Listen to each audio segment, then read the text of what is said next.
Matamang tinitigan niya ang matanda. Baka busy lang talaga si Tristan. Komento niya. Bakit noon?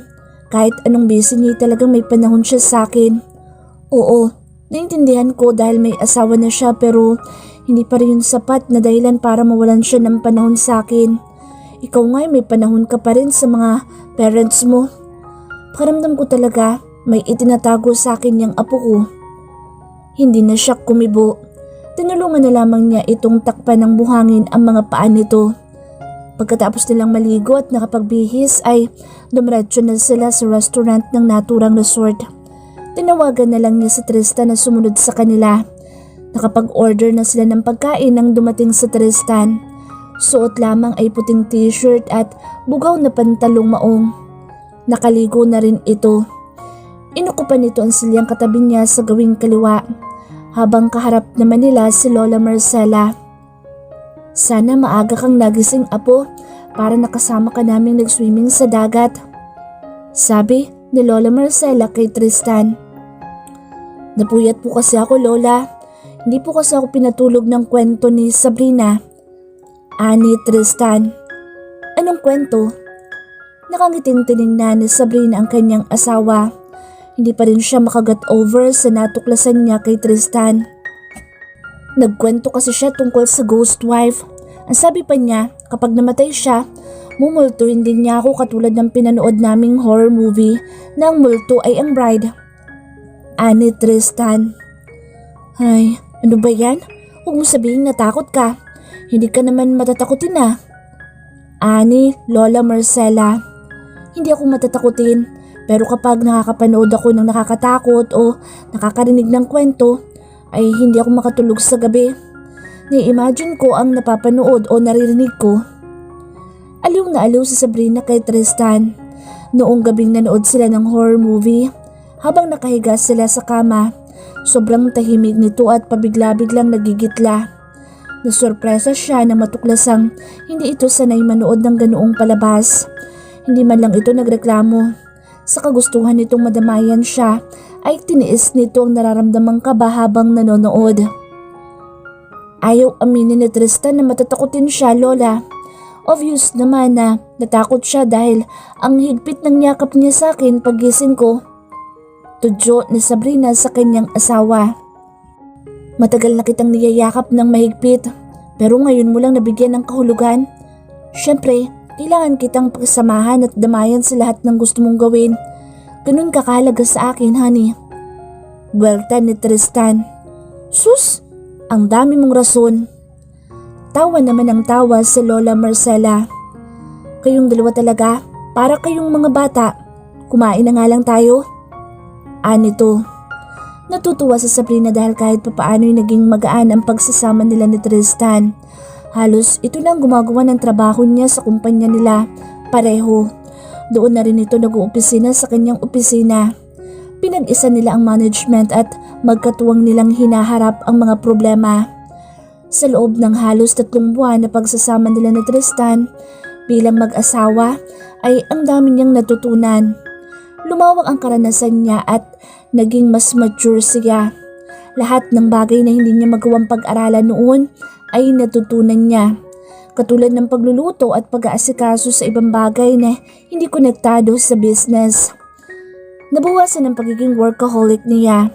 Para sa kanya, wala na siyang maihihiling pa dahil kahit papaano ay natatanggap niya ang kanyang kapalaran, lalong-lalo na ang kanyang asawa. Natuklasan niya na mas exciting ang buhay may asawa, lalo na kung nagmamahalan.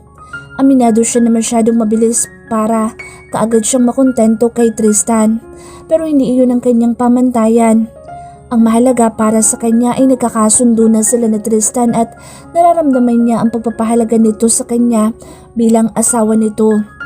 Sa pagkakataong iyon ay ibinibigay niya ang kailangan nito at tuluyang niyakap ang responsibilidad bilang asawa.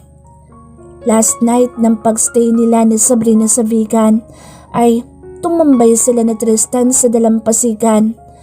Maliwanag ang paligid dahil sa maaliwalas na kalangitan na napupuno ng mga bituin. Malamig na ang ihip ng hangin. Hindi sila naligo.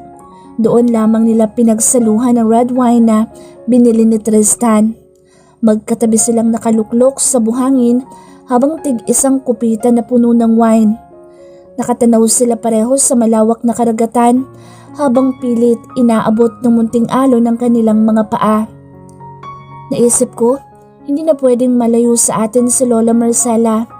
Kahit may katulong siyang kasama sa bahay, malulungkot pa rin siya. Doon na lang kaya siya sa bahay mo para kahit papaano ay makasama natin siya. Nagtatampo si Lola dahil wala ka ng time sa kanya, sabi ni Sabrina kay Tristan. Hindi kaagad nakapagsalita si Tristan. Inisang lagok nito ang laman ng baso nito. Naninibago lang si Lola, masasanay din siya. Nito pagkuwan. Kailangan mo pa rin siyang bigyan ng panahon, Han. Habang lumilipas ang panahon ay lalong nagiging maramdamin ang matatanda. Kahit tuwing weekend lang siya sa bahay mo, kasama natin para maibsan ang lungkot niya. Bumuntong hininga si Tristan. She's gonna be fine, honey. Don't worry about her. Giit nito. Ayaw mo ba siyang kasama palagi? Usig niya rito. Napansin niyang naging uneasy si Tristan. Hindi naman sa ganoon. Gusto ko rin naman siyang kasama madalas pero syempre, kailangan ko rin maging abala sa trabaho. Hindi ko rin siya maaatupag. Alibay nito. She's your guardian and a parent. Lumiki ka sa piling niya. Kaya kahit pa nag-asawa ka o naging busy, hindi mo siya pwedeng isawalang bahala. Namimiss ka rin ni Lola. Nasanay kasi siya na palagi mo siyang binibisita, kaya naninibago siya. Aniya. Biglang tumahimik si Tristan. Hindi na lamang niya ito kinulit tungkol sa lola nito. Inihimlay niya ang kanyang ulo sa balikat nito. Inakbayan naman siya nito at ginawaran ng mainit na halik ang kanyang noo. I'm sorry, Sabrina. Wika nito sa malamig na tinig. Sinipat niya ito. Sorry saan? Tanong niya. For everything I had done to you. The moment where you're not comfortable with me. If I did something bad, I'm sorry. He said. You just did your part as my husband, Tristan. Nothing wrong with it. You are who you really are and I accepted you without any doubt. Actually, I never expect some changes in our relationship, especially for my feelings. It's just happened unexpectedly, fast and hard. I'm sorry for my bad attitude. I know, sometimes you feel upset against me. Seryosong pahayag niya. Ngumisi si Tristan. Your behavior was not an issue for me, Sabrina. I know you would change. Never mind about the negative things I had encountered after our marriage. The only thing I will assure you, you would never regret choosing me as your husband. I must say, the months we had spent together were enough to feel special like love. I knew I love you. I never doubt it. Masuyong kumpisal nito. Napangiti siya. I like you more, honey. I feel you. Aniya. Pagkuha ni naghinang ang kanilang mga labi. Isang mapusok na halik na puno ng passion. Tumambay pa sila ng ilang oras sa dalampasigan habang nagkukwentuhan. Napilit ni Sabrina si Troy na magstay sa bahay niya si Lola Marcela sa tuwing weekend. Pero simula noong kasama nila sa bahay ang lola niya ay lalo lamang siyang hindi komportable. Malakas ang pakiramdam niya na nakakahalata na ang lola niya sa kanyang mga kilos. He can't hide his real human nature that only her grandmother could recognize. Kahit hindi siya lumaki sa piling ng lola niya ay ito pa rin ang tanging taong nakakaalam lahat tungkol sa pagkatao niya. He didn't intend to keep his secret for so long. He knows that no smoke can be handling. Hindi rin niya intensyong itago ang katotohanan tungkol kay Tristan ng matagal, lalong-lalo na kay Sabrina. Kaya kahit pa nangako siyang gaganap bilang si Tristan, inilabas pa rin niya ang totoong siya bilang si Troy. He felt pressured while planning to reveal the truth. Sometimes, he was hesitating, but reality forced him to be honest. Even he knows that sometimes the truth may hurt others, even himself. Fear never bothered him because he accepted Tristan's wish with reason. He's willing to accept the consequences and the possible complication. He insisted that he was prepared for it, ngunit tila nahihirapan pa rin siyang magpakatotoo habang iniisip ang maaaring epekto ng katotohanan. Ang kahandaan niya ay hindi pala ganoon katatag, bagay na hindi siya masasaktan. But at least, his honesty to himself may help to lessen those pains. He could ignore some stress and focus on his goal. He must be strong and fearless. Linggo ng umaga ay naunang nagising si Troy at naghanda ng almusal. Plano niyang magsimba kasama ang lola niya at si Sabrina, pero 7:00 na itulog pa ang kanyang asawa. Inabot na naman kasi sila ng madaling araw sa kakapanood ng movie. Hindi na horror ang pinanood nila kundi Korean drama. Kahit naiinip na siya sa palabas ay hindi niya tinulugan si Sabrina. Sinamahan pa rin niya ito sa panonood. Nang nagising na ang lola niya ay inihain na niya sa hapagkainan ang mga niluto niyang almusal. Pinagmamasdan ng matanda ang mga pagkaing nakalatag sa lamesa. I didn't know that you're good at cooking, Tristan. It was surprising. Ni ayaw mong nalalagyan ng kahit konting langis ang kamay mo o na-expose ka sa apoy. Komento ng lola niya na nagpabalisa sa kanya. Napansin niya, simula nang nagstay ito sa bahay niya ay hindi siya nito tinatantanan na punain ang mga bagay na alam nitong karaniwang hindi nagagawa ng kanyang kakambal. Madalas nitong iutos sa kanya na gawin ng mga bagay na hindi niya gamay. Napipressure na siya masyado. Nakokonsensya na siya sa tuwing nagsisinungaling siya. Sa halip na magsinungaling ay binaliwala niya ang mga napupuna ng lola niya. Maupo ka na, lola. Gigisingin ko lang si Sabrina. Aniya, pagkuhan ay iniwan niya ang kanyang lola. Pagpasok niya sa kwarto ay nadatnan niya si Sabrina na nakabihis na ng puting blouse at maong short pants. Nakaligo na ito. Breakfast is ready. Aniya, nice. Sabi lang nito saka sumunod sa kanya. Napakatahimik ng almusal. Napansin ni Troy ang pananahimik ng lola niya. Napapansin din niya na naiilang magsalita si Sabrina. Siguro ay napapansin din ito ang hindi magandang mood ni Lola Marcela.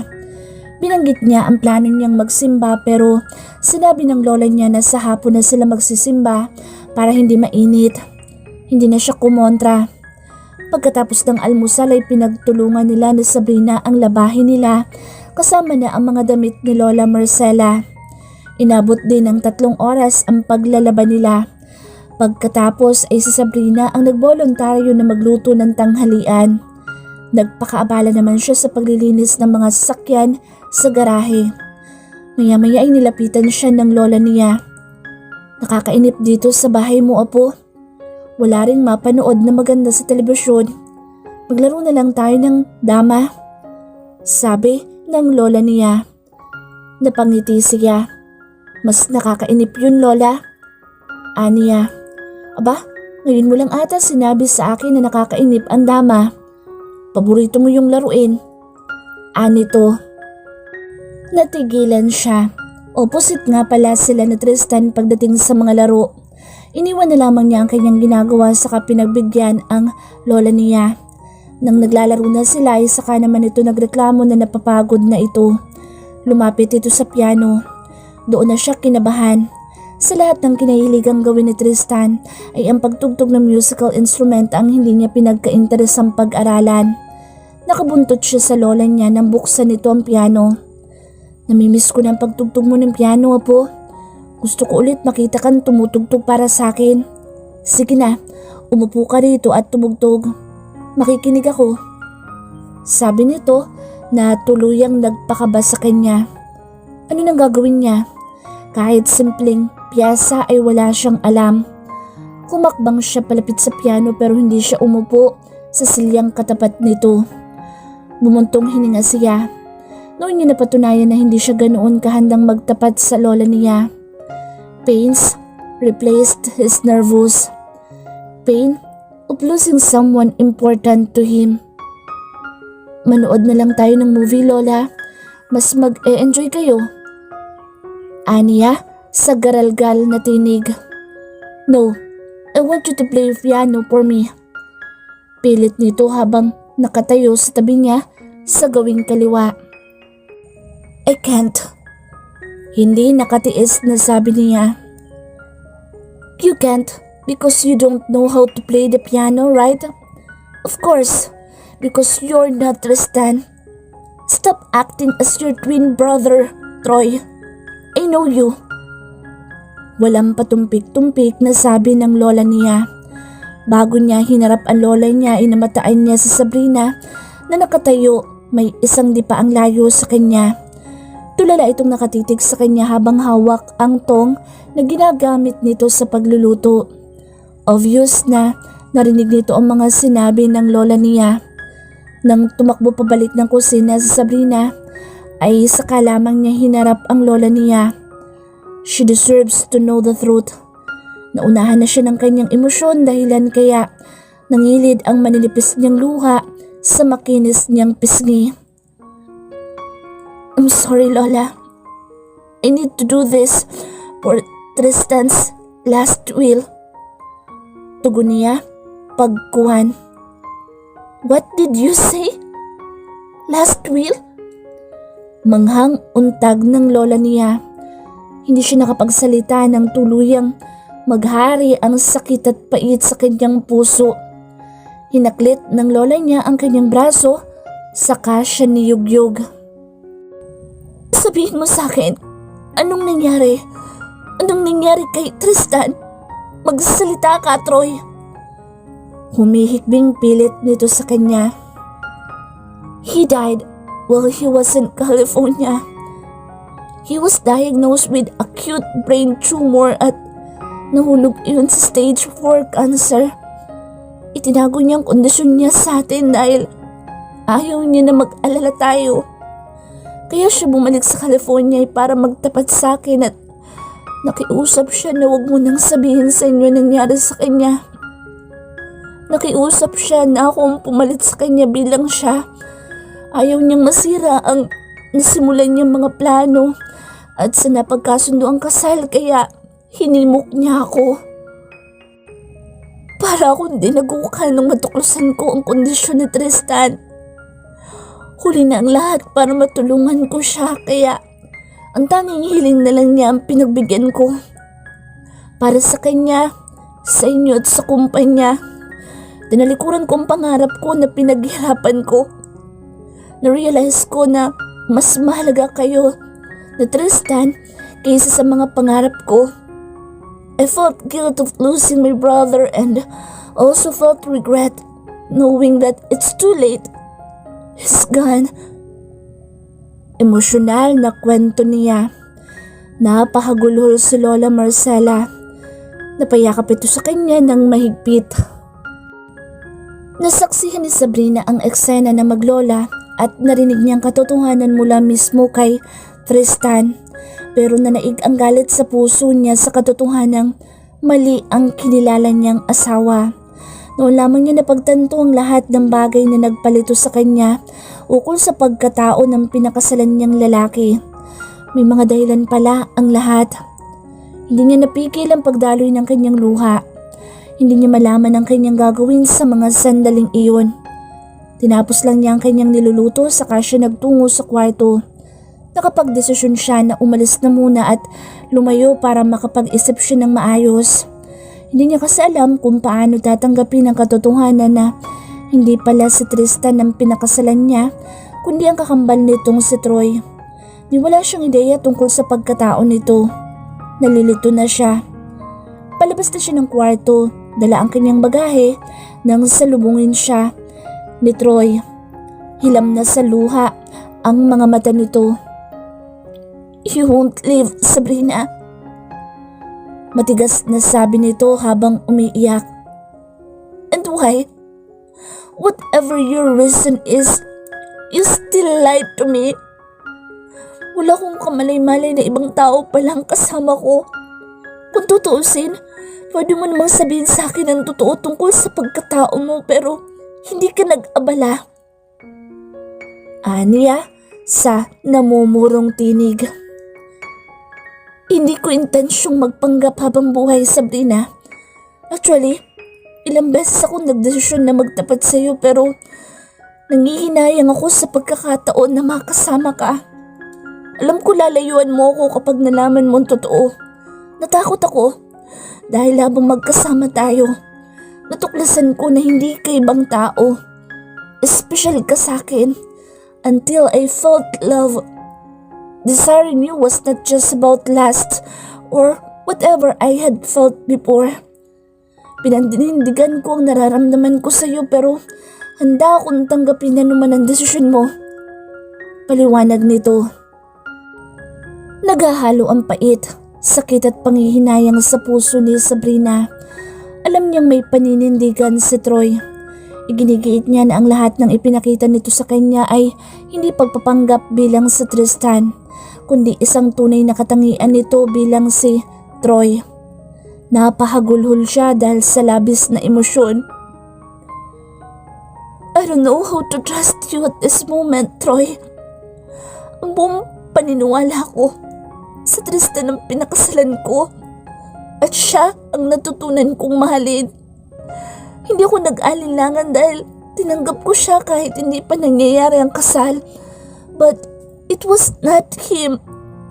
Tapos sasabihin mo na patay na ang taong pinakasalan ko. Paano mo nagawa lahat ng ito ng napakadali? Humihikbing ang sentimiento niya. It's not easy as you think, Sabrina. Inaral ko ang pirma ni Tristan para maging legal ang kasal. Pero nabigo akong pag-aralan sa maikling panahon ng katauhan niya. Hindi yun madali para sa akin kahit kambal kami. Marami kaming pagkakaiba. 3 weeks bago ang kasal niyo namatay siya sa mismong kandungan ko. Mag-isa ako nagluksa. Hindi madaling buhayin sa katauhan kong isang patay, Sabrina. Nag-sink in sa utak niya mga sinabi ni Troy pero hindi iyon na-absorb ng puso niya dahil sa halo-halong emosyon na nakabara doon. All she needed to do was live. Hinawakan ni Troy ang kamay niya na may hawak sa kanyang maleta. Ngunit sa pilitan niyang inalis ang kamay nito doon, saka siya tuluyang tumalikod dito. I need enough time to manage this situation. So please, let me go. Mahinang sabi niya. Think about my side first, Sabrina. I can't let you go even in a second dahil baka hindi ka na babalik sa akin. Believe me, I love you. Pilit nito. Marahas niya itong hinarap. I know and I feel it, Troy. But what about my side? Balik niya rito. Nasilayan niya ang paglandas ng maninipis nitong luha sa makikinis nitong pisngi. Bumitaw ito ng malalim na hininga. Fine, you better go for you to feel relief but I'm still hoping for your forgiveness. A second chance, he said. You will have it if you deserve it. Anya. I'm sorry. Tinalikuran niya ito saka siya nagmamadaling umalis.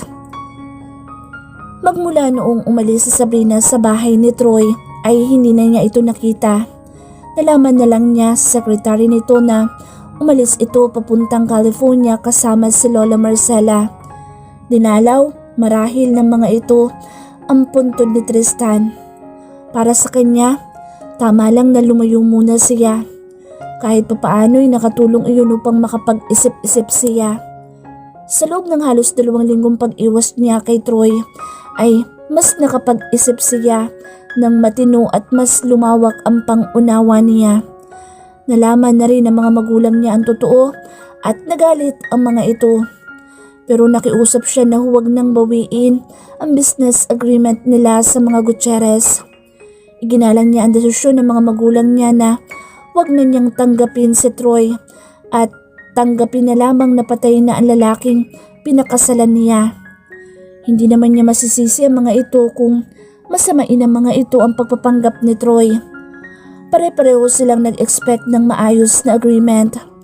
Hindi naging sapat sa magulang niya mga dahilan ni Troy upang kaagad mapatawad ng mga ito ang binata.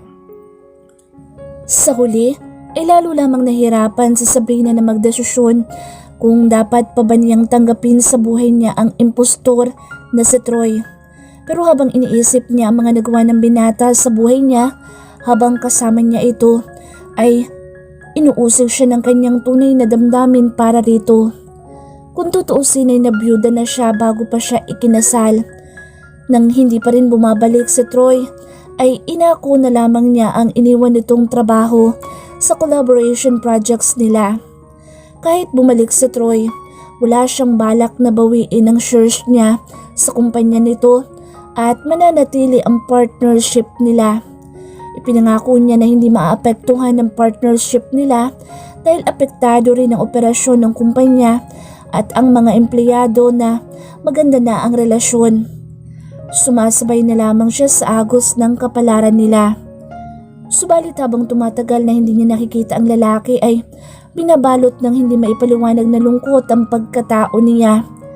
Sa kabila ng katotohanang natuklasan, aminado siya na nasanay na siya sa presensya ni Troy. Nakasanayan na rin niya ang estado nila bilang mag-asawa. Higit sa lahat, kahit anong iwas niya rito, hindi ito basta maitatakwin ng puso niya. Alam niya na mahihirapan siyang mag-adjust at mag-move on. Napag-isip-isip niya, hindi naman talaga sinadya ni Troy na gumanap bilang nasa posisyon ng kakambal nito. Marahil dahil sa pagmamahal nito sa kapatid at sa iba pang kadahilanan ay napasubo ito. Noon lang niya naisip ang mga katangian ni Troy na madalas magpalito sa kanya. Minsan na siyang nagduda tungkol sa pagkatao nito at naisip na baka nagpapanggap lang ito. Pero pinabulaanan niya yun dahil nag-e-enjoy na siya sa piling nito. Mas mahalaga sa kanya ang magagandang bagay na nangyari sa buhay niya kasama si Troy. Gayunpaman, ano man ang magiging desisyon ni Troy, kailangan niyang irespeto at palayain ito. May posibilidad na babalik si Troy sa buhay na nakasanayan nito kaya hindi na siya umaasa na magpapatuloy ang mga nasimulan nila.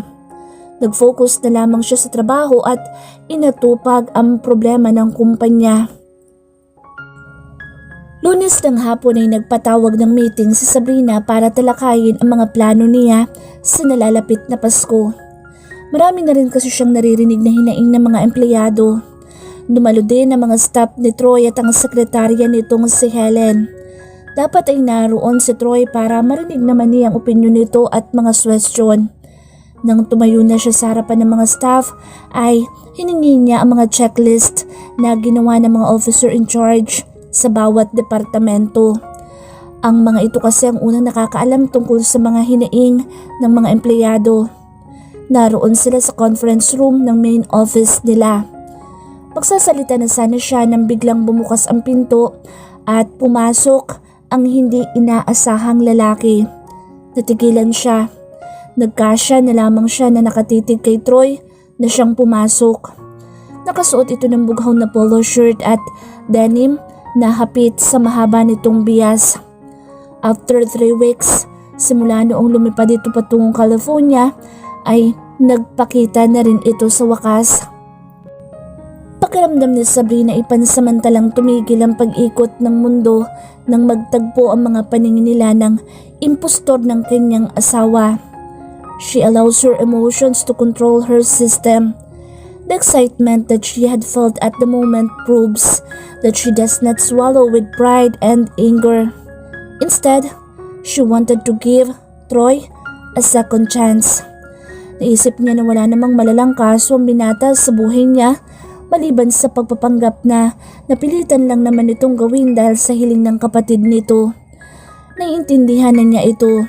Bukod sa nahirapan siyang baliwalain ito, may mahalaga siyang kailangan lingunin sa pagsasama nila. Isang mahalagang bagay na nag-uugnay sa pagkatao nito at sa kanya. Yun ang bunga ng lahat ng mga pinagsaluhan nilang sandali. Last week, Sabrina noticed her changes from physical and emotional. She thought she was sick, but her OB-GYN confirmed that she was 1 month pregnant. Hindi na siya nasurpresa dahil ina-expect talaga niya iyon since nagsimulang delayed ang dalaw niya. Masaya siya sa kanyang natuklasan, bagay na hindi niya inaasahan. Akala kasi niya noon ay hindi pa siya handang maging ina, pero nang malaman niya na buntis siya ay hindi siya nakapag-isip ng negatibo. Ibinalik niya ang atensyon sa mga staff nang tuluyang makapasok si Troy at umupo sa silyang katabi ng sekretarya nito sa gawing unahan ng long table. May isang dipa ang layo sa kanya. Sinimulan na rin niyang talakayin ang mga plano niya. I think, hassle masyado kung iisang Christmas party lang ang magaganap. Napakarami ng empleyado. Baka hindi matutukan ng mga naisip ninyong pakulo. Gusto ko sana ay casual party lang kung saan kakain lang at magsasaya. Pero sa overall party ko, ibibigay ang bonus at mga naisip ninyong raffle promo. After ng overall party ay by department naman at doon na ang exchange gift na gusto ng mga empleyado.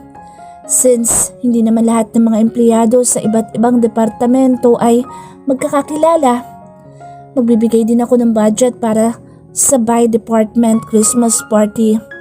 Ipagkakatiwala ko ang pondo sa OIC ng bawat departamento. Para naman sa VIPs, parties, and officers, hindi ako sigurado dito.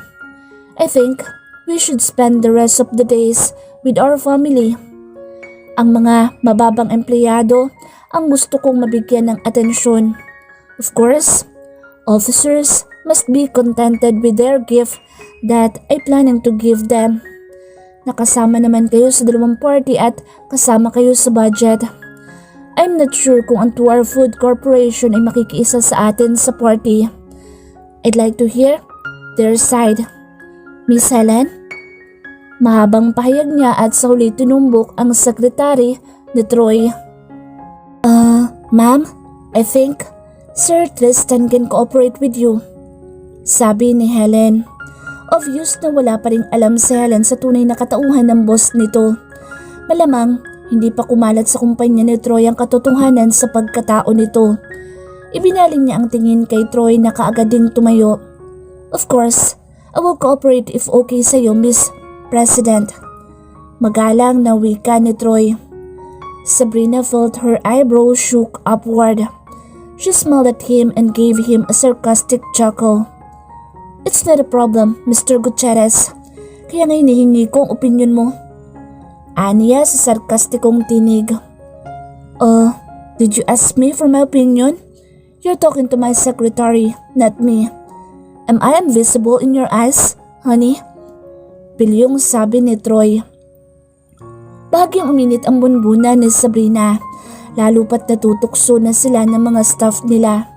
Okay, thank you. So, do you have any suggestions for the party? Sabi na lamang niya. I suggest we should have a private Christmas party exclusively for us. Nag-ingay na ang mga staff. Ang iba'y kinikilig. Naramdaman ni Sabrina ang pag-init ng kanyang muka. Okay na po sa amin ang mga nabanggit niyo, ma'am. Narinig niyang sabi ng mga opisyales niya. Opo, mas mabuti na mag-focus na kayo sa pamilya niyo. Gatong ng iba pa. Napilitan na lamang siyang putulin ang meeting na iyon at pinaalis na mga staff. Naiwan si Troy na prenteng nakaupo pa rin sa inukupan nitong silya. Iniligpit naman niya ang kanyang gamit saka pumwesto sa harapan nito. Pabagsak niyang inilapag ang kanyang bag sa ibabaw ng lamesa na namamagitan sa kanila. Otomatikong napatingala si Troy sa kanyang mukha. Humalukip-kip siya. Anong plano mo? Diretsyong tanong niya rito. Sorry for everything, Sabrina. And thank you dahil ipinaglaban mo ko sa parents mo at hindi mo idinamay ang business agreement natin.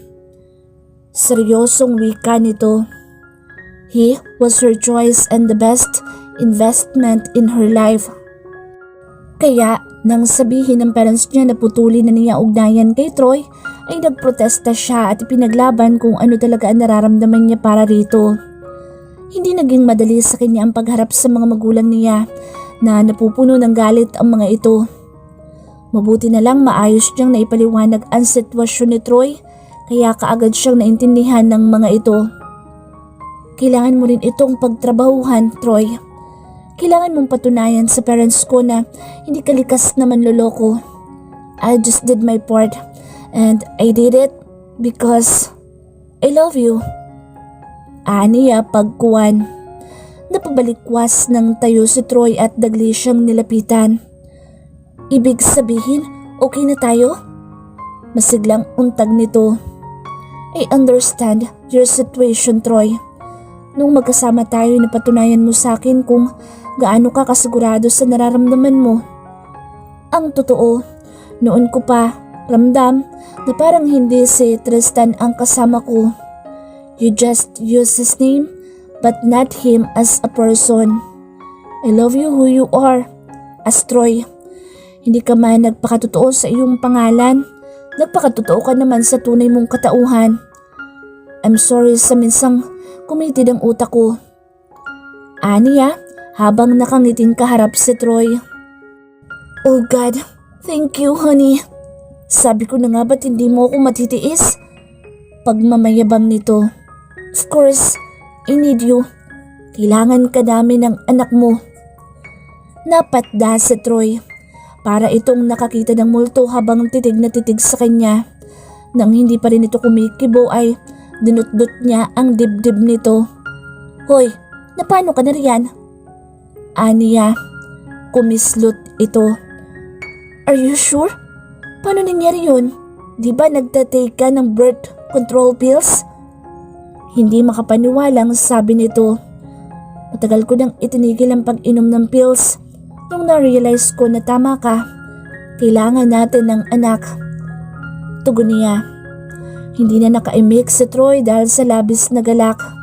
Bigla siya nitong niyakap ng mahigpit at pinupog ng halik ang kanyang mukha. Pagkuwan ay naghinang ang kanilang mga labi. Nang maayos nilang napag-usapan ng tungkol sa kanila, ay hinarap naman nila ang parents ni Sabrina. Nasurpresa si Sabrina dahil kasama ng parents niya si Lola Marcela sa family house nila. Kwento ni Troy, dinalaw raw nito pauwi sa bansa ang abo ni Tristan. Ayon na rin sa hiling ng lola nito. Parang walang nangyari dahil okay na ang pakikitungo ng mga magulang niya kay Troy. Pero hindi sila nakatutol nang magpasya ang mga magulang niya na ipakasal sila muli at sa pagkakataong iyon ay si Troy na ang kanyang groom.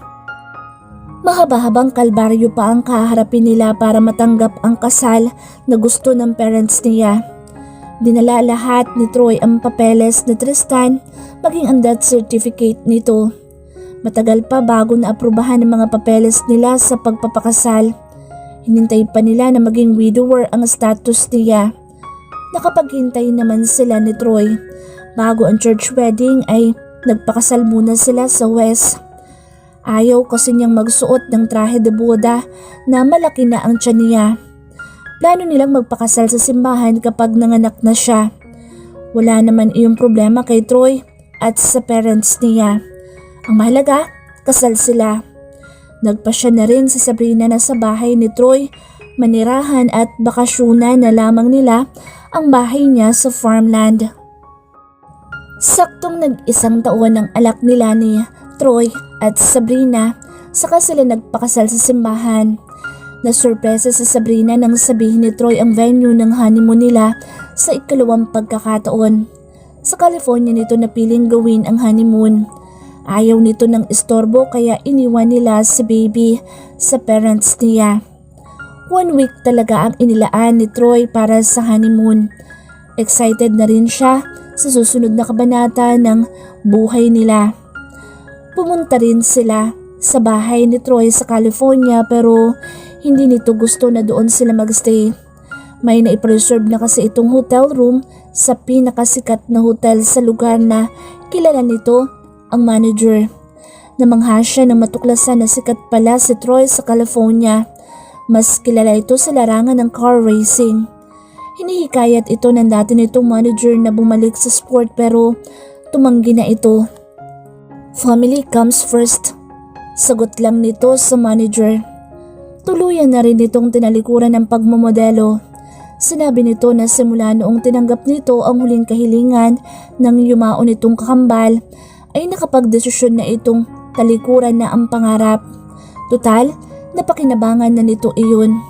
Panahon naman, ika nito na magbalik tanaw sa totoong mundong kinagis na nito. Ang pamana ng mga magulang nito.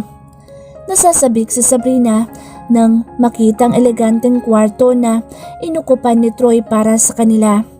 Full size ang kama na mayroong pulos puting kobre at may malaking puso sa gitna na gawa sa mga talulot ng pulang rosas. May nagkalat ding petals sa sahig. Mayroong jacuzzi at may nakalutang na talulot ng rosas sa tub na may tubig. Napakaluwang ng banyo. 7:00 na ng gabi kaya hinatid na ng waiter ang mga pagkain nila. Sa mini dining area ay may nakaset up na round table na mayroong pulang tablecloth at seat cover. Sa gitna ng lamesa ay nakatulos ang malaking pulang kandila na katabi ng flower vase na may nakatulos na 3 tangkay ng pulang rosas. Katabi rin ng vase ang isang bote ng branded na red wine kasama ang 2 kupita. Presentasyon pa lang ng mga pagkaing nakahain ay romantic at nakakatakam na.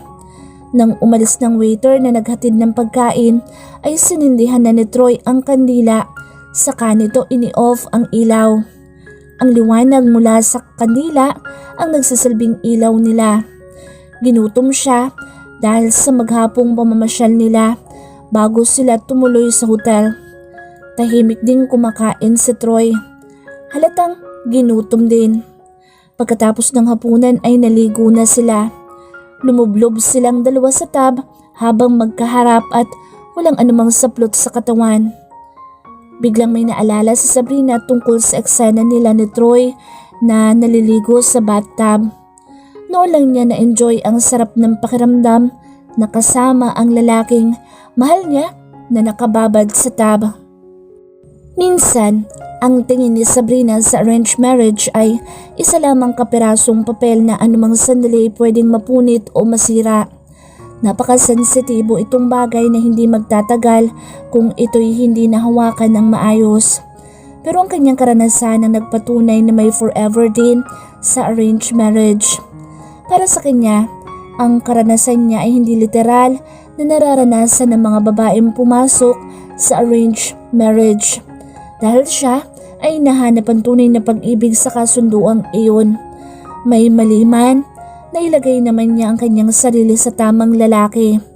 Si Troy, ang lalaking nagbigay kulay sa buhay niya. At sa pagdating nito sa buhay niya, masasabi niya na mapalad siya at wala na siyang mahihiling pa.